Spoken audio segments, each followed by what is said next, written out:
Christmas Tree of Hope, pinailawan sa Ibaan, Batangas. Silipin sa report.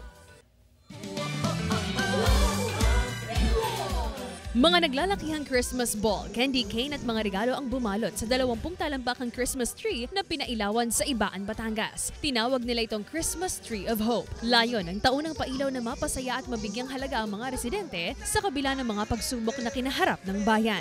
We're making memories sa mga bata na nakagista nila na yung park ay nagkakailaw at naglibre silang nakakapunta dito para sa mga taga-Ibaan. Nagliwanag din ang municipal grounds ng bayan sa mga dekorasyong pamasko gaya ng ilang life-sized reindeers, gingerbread man at teddy bear. Mababakas ang saya sa mukha ng bawat residente na pumunta at nakisaya sa taunang pailaw. Nawawala po talaga dahil nararamdaman na talaga natin ang dama ng Pasko.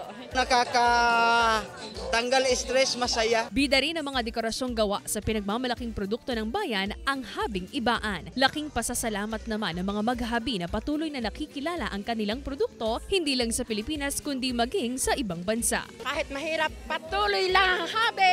Denise Abante para sa Mornings with GMA Regional TV.